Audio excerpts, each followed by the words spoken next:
जय गुरुदेव। सभी को प्रणाम। पिछले दो पाठ में हमने गुरुदेव द्वारा रचित पुस्तक जीवन देवता की साधना आराधना में से उपासना और साधना का अध्ययन किया कि हमें उपासना किसकी और कैसे करनी है, साधना किसकी और कैसे करनी है। जीवन को उत्कृष्ट करने के लिए तीसरा सूत्र जो गुरुवर ने कहा, आराधना, आज हम उसका स्वाध्याय करेंगे। इससे पहले हम गुरु वंदना करते हैं। ओम गुरु ब्रह्मा गुरु विष्णु गुरुरेव महेश्वरा गुरु साक्षात् परब्रह्मा तस्मै श्री गुरुवे नमः। अखण्डमण्डलाकारं व्याप्तं येन चराचरं तत्पदं दर्शितं येन तस्मै श्री गुरुवे नमः। मातृभक्तलालयित्री च पितृभक्तमार्गदर्शिका नमस्त गुरुसत्तायै श्रद्धा प्रज्ञायुताचया श्रद्धा प्रज्ञायुताचया। गुरु सत्ता की सूक्ष्म उपस्थिति में हम आगे का स्वाध्याय शुरू करते हैं। शारीरिक स्वस्थता के 3 चिन्ह हैं। खुलकर भूख, गहरी नींद, काम करने के लिए स्फूर्ति। आत्मिक समर्था के भी 3 चिन्ह हैं। चिंतन में उत्कृष्टता का समावेश, चरित्र में निष्ठा और व्यवहार में पुण्य परमार्थ के पुरुषार्थ की प्रचुरता। इन्हीं को उपासना, साधना और आराधना कहते हैं। आत्मिक प्रगति का लक्षण है मनुष्य में देवत्व का अभिवर्धन। देवता देने वाले को कहते हैं। दूसरे शब्दों में इसे धर्म धारणा या सेवा साधना भी कह सकते हैं। व्यक्तित्व में शालीनता उभरेगी तो निश्चित रूप से सेवा की ललक उठेगी। सेवा साधना से गुण, कर्म, स्वभाव में सदास्यता बढ़ती है। इससे यूँ भी कह सकते हैं कि जब शालीनता उभरेगी तो परमार्थ हुए बिना नहीं रहा जा सकेगा। पृथ्वी पर मनुष्य शरीर में निवास करने वाले देवताओं को भूसुर कहते हैं। यह साधु और ब्राह्मण वर्ग के लिए प्रयुक्त होता है। ब्राह्मण एक सीमित क्षेत्र में परमार्थरत रहते हैं और साधु परिवारजक के रूप में सत्प्रवृत्ति संवर्धन का उद्देश्य लेकर जहाँ आवश्यकता है वहाँ पहुँचते रहते हैं। उनकी गतिविधियाँ पवन की तरह प्राण प्रवाह बिखेरती हैं, बादलों की तरह बरसकर हरितिमा उत्पन्न करती है। आत्मिक प्रगति से कोई लाभान्वित हुआ या नहीं, इसकी पहचान इन्हीं 2 कसौटियों पर होती है कि चिंतन और चरित्र में मानवीय गरिमा के अनुरूप उत्कृष्टता दृष्टिगोचर होती है या नहीं, साथ ही परमार्थ परायणता की ललक कार्यान्वित होती है या नहीं। मोटे तौर पर दान पुण्य को परमार्थ कहते हैं, पर इसमें विचारशीलता का गहरा पुट रहना आवश्यक है। दुर्घटनाग्रस्त आकस्मिक संकटों में फंसे हुओं को तत्कालीन सहायता आवश्यक होती है। इसी प्रकार अपंग असमर्थों को भी निर्वाह मिलना चाहिए। इसके अतिरिक्त अभावग्रस्तों, पिछड़े हुओं को ऐसी परोक्ष सहायता की जानी चाहिए जिसके सहारे वे स्वावलंबी बन सकें। उन्हें श्रम दिया जाए, साथ ही श्रम का इतना मूल्य भी जिससे मनोचित निर्वाह संभव हो सके।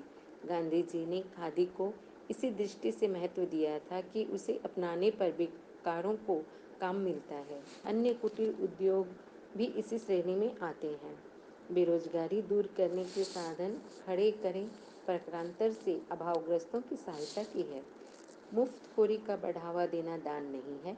इससे निठल्लेपन की आदत पड़ती है, प्रमाद और व्यसन पनपते हैं। लेने वालों को हीनता की अनुभूति होती है और देने वाले का अहंकार बढ़ता है। ये दोनों ही प्रवृत्तियाँ दोनों ही पक्षों के लिए अहितकर है। इसीलिए औचित्य और सही परिणाम को दृष्टि में रखते हुए दान किया जाना चाहिए, अन्यथा दान के नाम पर धन का दुरुपयोग ही होता है और उससे स्वावलंबन का उत्साह घटता है। तो गुरुवर हमें आराधना के विषय में समझा रहे हैं। आराधना का सीधा सिंपल अर्थ गुरुवर ने बताया, जो मोटे तौर पे होता है दान देना, है ना। लेकिन इसे हमें बहुत ही विचारपूर्ण होकर करना चाहिए। जब हमने उपासना और साधना का सही तरीका देखा और जब हम इस पर चलते हैं ना, तो हमारे अंदर में उत्कंठा बढ़ती है समाज सेवा के लिए कि हम कुछ करें। सेवा भाव हमारे अंदर प्रबल रूप से हमें चैन नहीं लेने देता। जिस प्रकार से शरीर स्वस्थ है इसकी हम पहचान खुलकर भूख, गहरी नींद, काम करने की स्फूर्ति से समझते हैं। ठीक उसी प्रकार हमें आत्मबल है कि नहीं, हमारी आत्मशक्ति बढ़ी कि नहीं, इसके चिन्ह हैं। चिंतन में उत्कृष्टता का समावेश, यानी कि हमारे अंदर करुणा, दया, क्षमा, ये सब गुणों का अगर बढ़ाव हो रहा है तो हमारा अध्यात्म सही राह पे चल रहा है ना। और व्यवहार में पुण्य परामर्श के पुरुषार्थ की प्रयोग होता है कि हम पुण्य के लिए पुरुषार्थ यानी कि श्रम करें। जिस तरह के बादल समुद्र में से जल लेते हैं, बास बनकर बादल बनते हैं और बादल अपने पास कुछ नहीं रखता और समूची पृथ्वी को हरी भरी कर देता है, इसीलिए वह बरसता है। उसी प्रकार जो देवता होते हैं ना, वो देने वाले को देवता कहते हैं। और इसका ये जो पृथ्वी पर मानव के रूप में जो देवता होते हैं ना, उसे विद्युत कहते हैं। ये साधु और ब्राह्मणों के लिए प्रयुक्त होता है। ब्राह्मण कौन? जो ज्ञान का अर्जित करता है। और साधु कौन? जो जगह जगह घूमकर उस ज्ञान को जरूरतमंदों को बांटता रहता है ना, जिससे कि समाज में सत्प्रवृत्ति का संवर्धन होता है और दुष्प्रवृत्ति का नाश होता है। असल में आराधना यही है।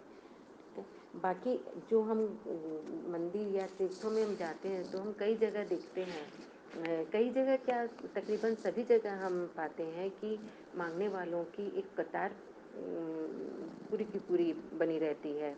उसमें अपंग भी होते ही हैं और बुजुर्ग जो काम ना कर पाए ऐसे लोग भी होते हैं, लेकिन इनके साथ साथ जवान, युवा और बच्चे भी शामिल रहते हैं, जिन्हें देखकर बहुत ही दुख होता है कि ये अपना कमाई खुद कर सकते हैं लेकिन हाथ पसारते हैं और इन्हें मतलब हम ऐसी लाचारी में रहते हैं कि मानो ये कुछ करने के काबिल ही नहीं है। और ऊपर से हम अगर उन्हें सहायता करते हैं पैसों की, तो फिर वो उनके अंदर जो स्वावलंबन जागना होता है ना, वह भी नहीं जाग पाता और हमें बिना मतलब का अहंकार आता है कि वाह हमने इनको पैसे दिए, हमने उनको पैसे दिए, इससे हमें अहंकार आया और उनके अंदर हीन भावना आई, जो कि दोनों के लिए ही सही नहीं है।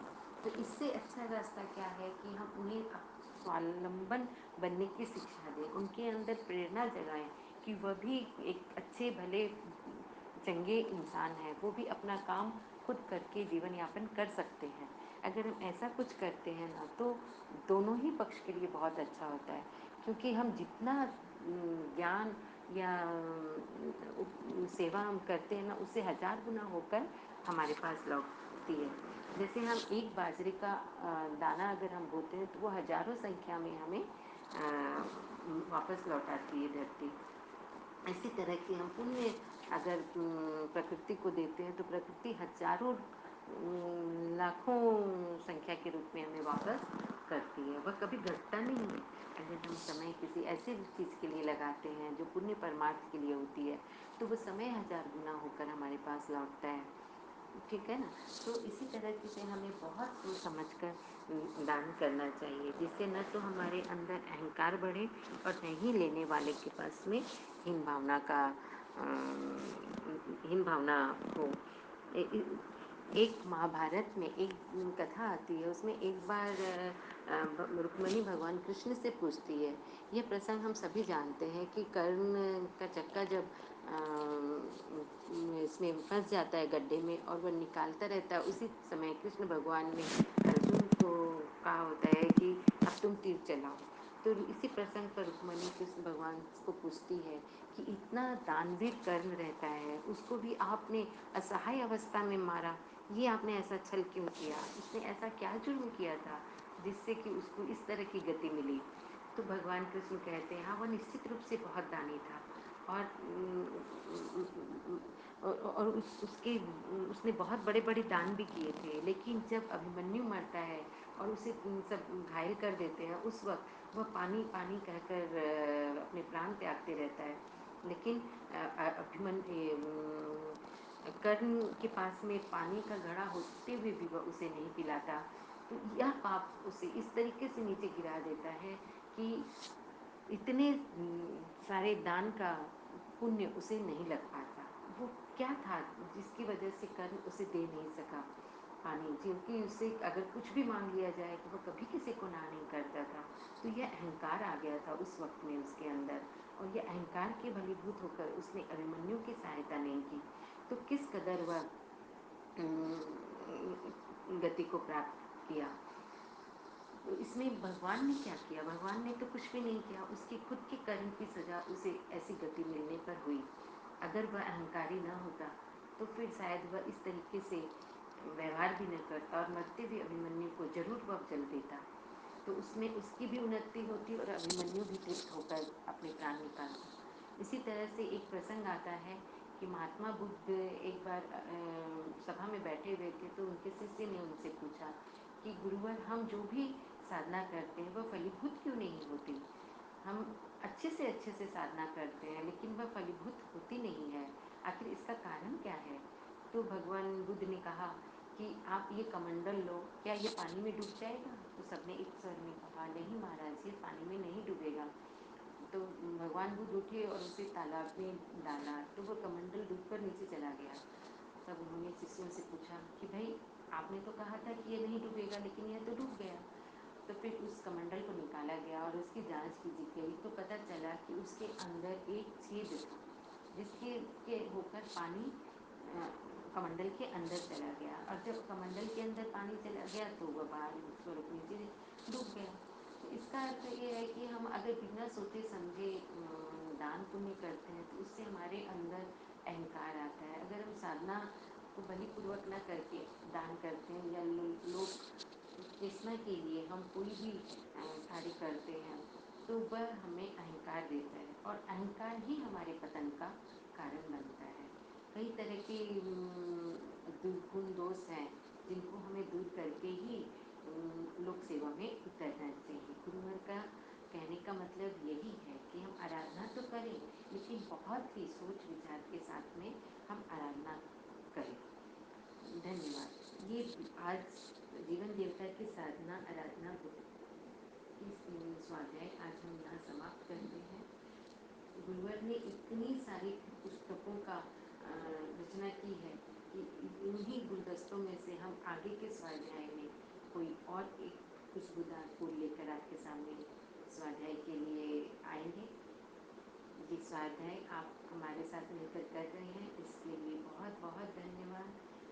मुझे यकीन है कि आगे के स्वाध्याय में भी इस तरह के बहुत सारे सुंदर ज्ञान से हम गर्वित होंगे और यात्रा हमारी चालू रहेगी। जय गुरु।